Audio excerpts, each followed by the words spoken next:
Eis a grande pergunta.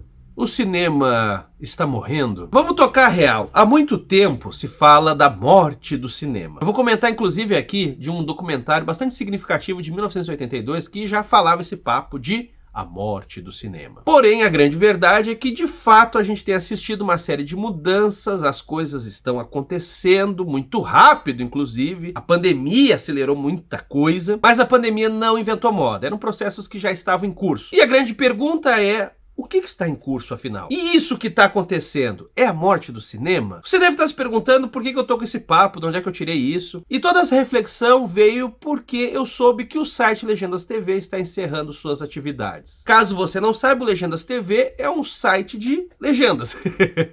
E que por muito tempo abasteceu a galera com legendas de filmes e séries. E sim, não sejamos hipócritas, eram legendas para filmes e séries baixadas ilegalmente. Inclusive, caso você tenha um pouco mais de 20 anos, você deve se lembrar que uma década atrás, mais ou menos, o debate que norteava a internet era sobre pirataria. Eu mesmo já contei aqui no canal que eu assistia Game of Thrones baixado. Eu não tinha a menor condição na época, com meu salário de professor, de assinar aquele pacote Mega Plus da NET e ter entre os canais HBO, que eu nem sei qual é. Daí o que acontecia? O pessoal assistia Game of Thrones todo domingo à noite, nossa, que legal, e de madrugada eu ia lá e baixava e via na segunda-feira com as legendas que estavam no Legendas TV. Contudo, muita coisa mudou nessa última década, se a gente parar pra pensar. E o fim do Legendas TV é bastante significativo sobre as mudanças que têm acontecido em todo o mundo do audiovisual. Por isso que eu quero fazer aqui com vocês nesse vídeo uma reflexão sobre o que está acontecendo. Por que é importante, se é que é importante, o fim do Legendas TV? O que esse fim diz para nós sobre o mundo de hoje? E, obviamente, tentar responder aqui aquela pergunta que, na verdade, nem tem como responder, que é: qual é o futuro do cinema? Mas antes eu peço que você curta o vídeo se estiver curtindo, se inscreva caso seja novo por aqui e compartilhe. Esse canal, e isso é sério, não é balela, esse canal só sobrevive graças aos apoiadores. Sem eles não teria canal. E tem recompensas bem legais, como lives aqui comigo, grupo de estudo, grupo no Telegram, sorteio de gibi. Portanto, se torne um apoiador. Eu vou deixar o link na descrição do vídeo no primeiro comentário fixado. E quem quiser dar uma força também, agora pode pelo YouTube ser membro aqui do canal por R$ 6,90 ao mês. Basta clicar no Seja Membro aqui embaixo. Mas vamos lá. Vamos falar do futuro do cinema, ou algo assim. Na verdade, primeiro vamos falar do passado, para a gente ter uma noção do que a gente está comentando aqui. O cinema, enquanto forma de arte, ele passou por grandes mudanças ao longo do século XX. Na verdade, dava até pra gente falar das mudanças que aconteceram ainda no século XIX, mas esse vídeo aqui não é um vídeo de história do cinema. Eu só quero comentar o quanto que, por exemplo, só para vocês terem uma ideia, no final dos anos 20 e início dos 30, já havia um debate sobre o fim do cinema. E por que esse debate surgiu na época? Porque havia surgido o som. O som no cinema surge em 1927 e já rolava um papo do tipo: caramba, o som vai destruir o cinema. Hoje, às vezes, esse debate é visto como ridículo, mas na verdade, eles estavam até que certos. O quê? Você está dizendo que o som destruiu o cinema? Não, mas num primeiro momento, o som fez o cinema dar um passo atrás em vários aspectos. Exemplos bem rápidos aqui, tá? Quando o cinema era mudo, basicamente o mundo inteiro via filmes do mundo inteiro. Com a chegada do som, passou-se a privilegiar as línguas nacionais. E que coincidência bizarra que é na mesma época que começa a ascender um monte de regime totalitário e violento no mundo todo. Claro que há outros motivos para a ascensão de fascismo, nazismo, etc. Mas não deixa de ser curioso que no momento onde o cinema passa a estimular línguas nacionais, ao mesmo tempo a gente vê o surgimento do ultranacionalismo. Outro ponto também que o som trouxe naquele primeiro momento de atraso foi em termos de decupagem, de enquadramento, de construção do filme. Porque como os microfones eram grandes e desajeitados, não dava mais para fazer enquadramentos mega mirabolantes que o cinema mudo fazia. A coisa meio que ficou numa lógica de cozinha da Ana Maria Braga. Ou seja, tu tem ali meio que o estúdio, um microfone disfarçado numa samambaia, e ninguém pode se mexer muito porque fica longe do microfone, ou não tem mais uma certa liberdade, a câmera também não pode se mover. Quem quiser entender bem claramente o que eu tô falando, faça a seguinte experiência. Assistam filmes do início dos anos 20. Sobretudo filmes russos, que tinham uma montagem extremamente elaborada. E assistam filmes americanos do início dos anos 30. O quanto que são filmes parados, engessados, e aí vocês vão entender claramente o que eu tô falando. Mas por que eu puxei esse papo? Porque, como eu disse, isso aconteceu várias vezes na história do cinema, ou seja, várias vezes surgiu alguma coisa nova e todo mundo ficou pensando: caramba, agora é o fim, e em certo ponto é o fim de alguma coisa mesmo, mas surge outra no lugar. Nos anos 50 e 60, esse debate voltou. Só que agora era o fim do cinema diante da TV. Coisa que não aconteceu por N motivos, mas se vocês forem lembrar bem, os filmes também começaram a mudar para se pensar, inclusive, como produções para a televisão. Já nos anos 80 e 90, surge um outro debate, que é o fim do cinema perante o vídeo. Eu fiz faculdade de cinema entre 2001 e 2004, e eu peguei do finalzinho desse papo. Os meus professores mais velhos ainda traziam um pouco esse ranço do tipo, agora o cinema acabou, o que tem é vídeo. E eles faziam essa oposição entre cinema e vídeo. Inclusive o curso que eu fiz, eles se chamavam curso de cinema e vídeo, ou seja, vídeo não era cinema. Esse papo hoje é ultrapassado. Entende? Ele não faz sentido. Mas ele chegou a fazer. Ele foi importante para muita gente numa determinada época. Um filme que eu acho que atesta muito bem esses debates, eu recomendo demais para vocês, é Quarto 666. Ele é um documentário de 1982, dirigido por Wim Wenders, que para quem não conhece é um grande diretor alemão. E o Wim Wenders ali fez um documentário relativamente simples e ao mesmo tempo genial, que foi reunir vários diretores que estavam no Festival de Cannes daquele ano, e eles ficavam por volta de 15 minutos num quarto de hotel especulando sobre o futuro do cinema. Aparece nesse documentário figuras gigantescas do cinema, como Godard, Antonioni, Herzog, Spielberg, Marum Baghdad, Mike de Leon, o próprio Wim Wenders e a brasileira Ana Carolina, que naquele ano apresentava o filme Das Tripas Coração. Esse documentário é bastante influente porque esses diretores todos picas, aí, eles foram colocados numa dinâmica que é muito simples e ao mesmo tempo produz muita coisa legal. Eles foram colocados sozinhos num quarto, sem mais ninguém, só tinha uma câmera que estava rodando por conta própria na frente deles, uma câmera de 16mm, ou seja, película, ainda não era vídeo, e eles tinham por volta de 15 minutos, que é o tempo de rolo da câmera, para responder a seguinte pergunta que estava num papelzinho que eles nem sabiam que ia estar essa pergunta lá, que é: qual é o futuro do cinema? Em 2013, aqui no Brasil, portanto 21 anos depois daquele primeiro documentário, Wim Wenders meio que refez a experiência do Quarto 666. Como ele foi convidado para palestrar em Porto Alegre, fizeram com ele a seguinte brincadeira, dessa vez dirigida pelo Gustavo Spolidoro, que foi colocar ele num quarto de hotel, deixar uma câmera de vídeo, dessa vez não era mais de película, de vídeo, e perguntar para ele qual é o futuro do cinema. Tem no YouTube esse filme, porque dessa vez é um curta, porque é só o Wim Wenders respondendo, e é bacana porque serve para ele pensar o futuro do cinema, mas meio que para olhar o que foi os anos 80, meio que para fazer um apanhado dessas discussões sobre o fim do cinema. E é doido, e o próprio Wim Wenders reconhece isso já em 2013, é que se você for olhar aquele documentário de 82, você vai ver que todo mundo estava muito pessimista. Eles enxergavam a ascensão do vídeo, da geração MTV, do império das videolocadoras e da consolidação da TV como sinais do fim do cinema. E é doido porque, de certa maneira, um dos menos pessimistas e que acerta muita coisa, ainda que de forma vaga, é Michelangelo Antonioni. Claro que o Antonioni não usa o vocabulário que a gente usa hoje, mas ele basicamente fala o seguinte, que no futuro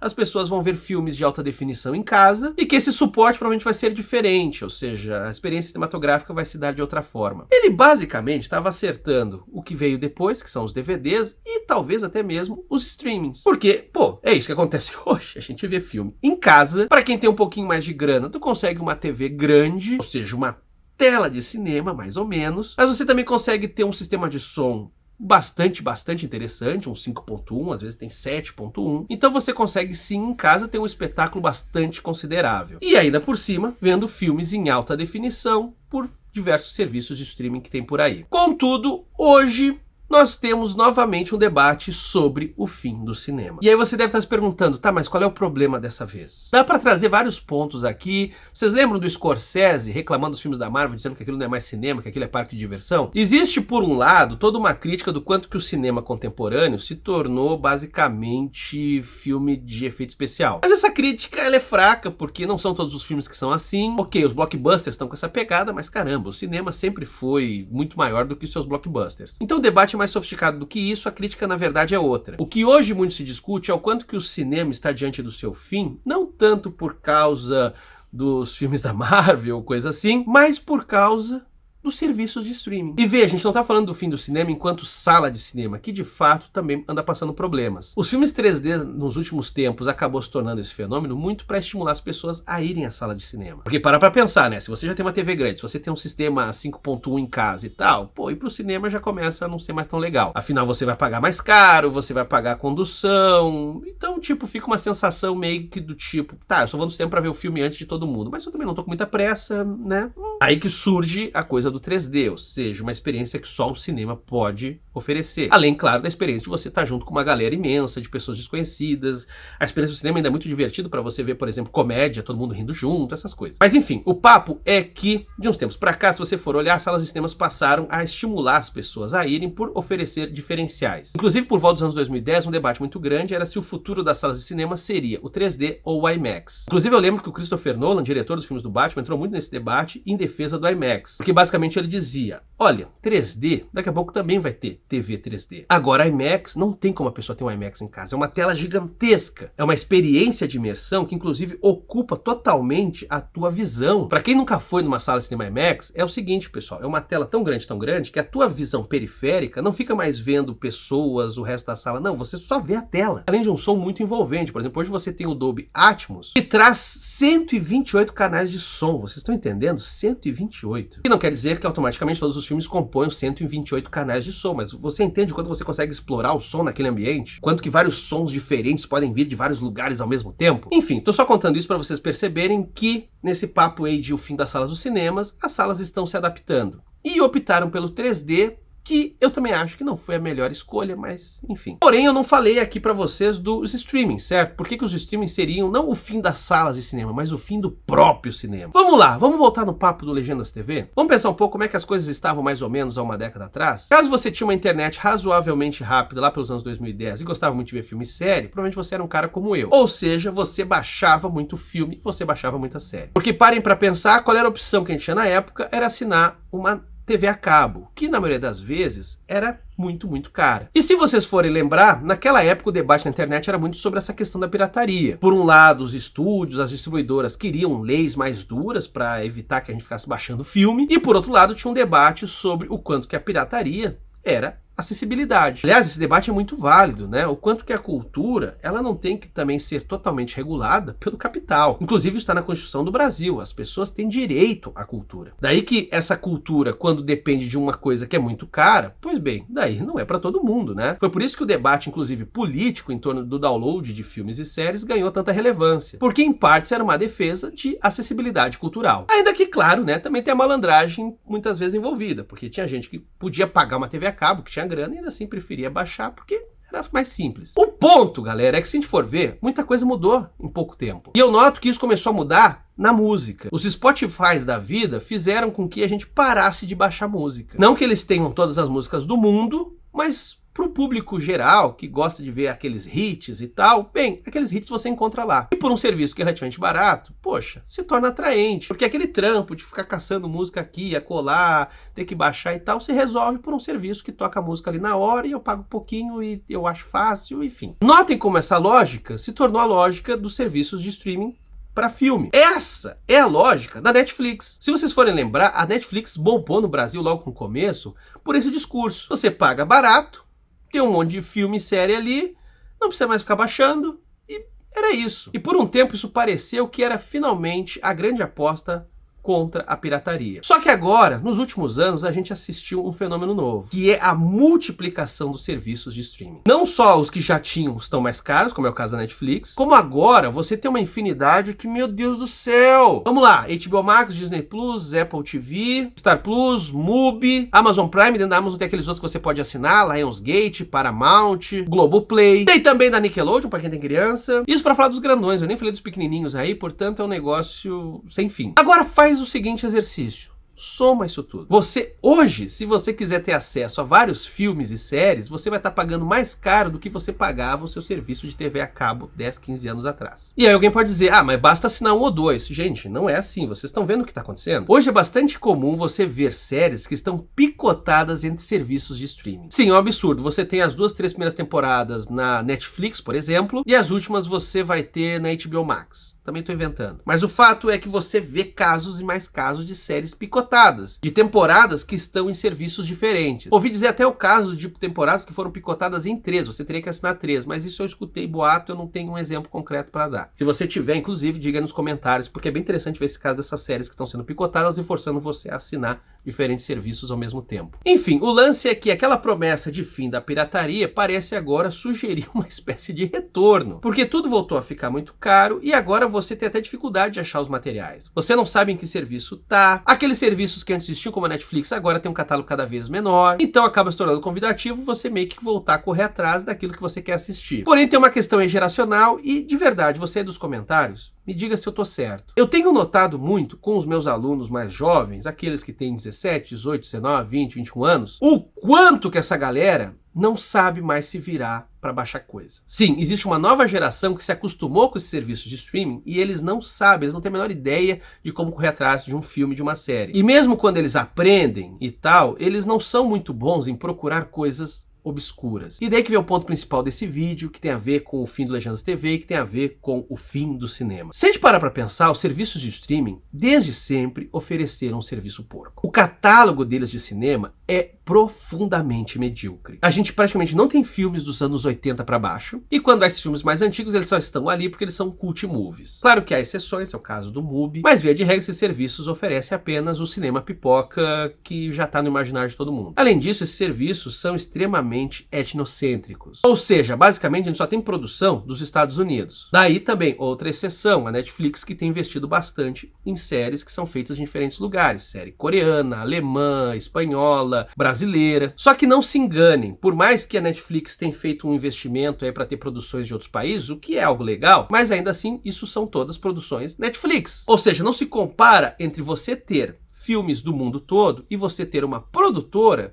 que investe em artistas do mundo todo. Porque nesse segundo caso, da produtora que investe em artistas do mundo todo, pois bem, você ainda vai ter uma certa assinatura. Você vai ter um certo padrão que tem a ver com as normas da empresa. Ou seja, ter filmes e séries do mundo todo produzidas pela Netflix não é a mesma coisa que você ter filmes e séries produzidas por artistas independentes. E essa é a verdadeira diversidade do cinema. A grande ironia, pessoal, é que se a gente for parar para pensar, as videolocadoras dos anos 80 eram mais diversas do que qualquer serviço de streaming hoje. Veja, eu não tô falando de locadora de bairro, tô falando daquelas locadoras de referência que tinham na maioria das grandes capitais e até mesmo em grandes cidades do interior. Essas grandes locadoras, elas tinham filmes do mundo todo. Eu cito uma que aqui em Florianópolis foi muito importante, que era a Rarefeito, que era uma locadora que você pagava mensalidade. E o objetivo dela era ter filmes que você simplesmente não encontraria em lugar nenhum. Eu lembro que foi lá que eu vi uma porrada de cinema europeu, cinema asiático. Era um momento que ainda começava a chegar cinema africano, então também eu tive meu primeiro contato por lá. E, obviamente, cinema brasileiro, cinema latino-americano. Ou seja, você tinha acesso ao cinema mundial. Até mesmo os independentes dos Estados Unidos, ou seja, aquilo que não era produzido por Hollywood, você encontrava. E esse tipo de locador existiu em várias outras capitais do Brasil. Agora me diz, que serviço de streaming hoje que tem esse tipo de catálogo? Mesmo o MUBI, que tem essa proposta, ainda assim ele não tem um catálogo tão vasto. Então dá para dizer o seguinte, a gente não está assistindo exatamente ao fim do cinema, mas a gente está presenciando o fim ou a morte da memória do cinema. E é por isso que o fim do Legendas TV é significativo, porque ao mesmo tempo que a gente está presenciando essa morte da memória, por outro lado, você tem uma geração que não sabe mais o que é fazer uma busca ativa. É aquela galera que se acostumou a ficar navegando ali no catálogo daquele serviço de streaming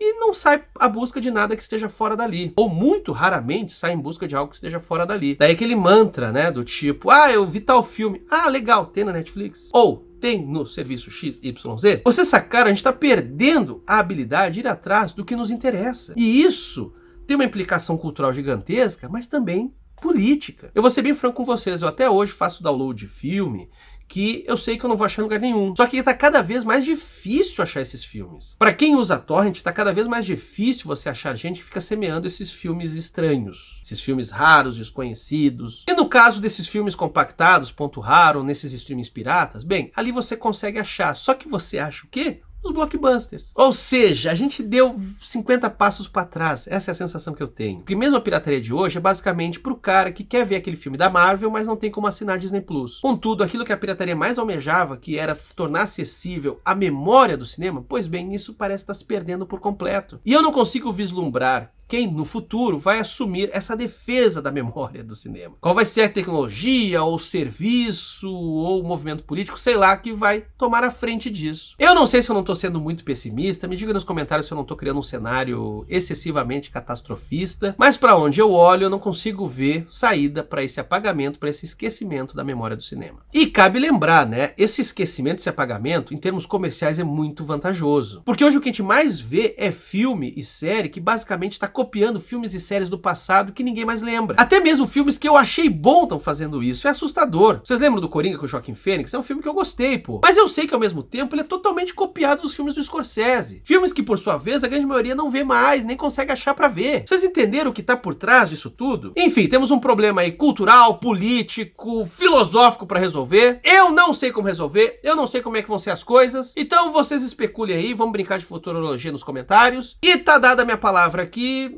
vamos pensar a respeito, tá bom? No mais, como sempre, eu peço que você siga a gente nas nossas outras redes sociais, TikTok, Twitter ou Instagram. Obrigado por assistir e, na medida do possível, bons filmes.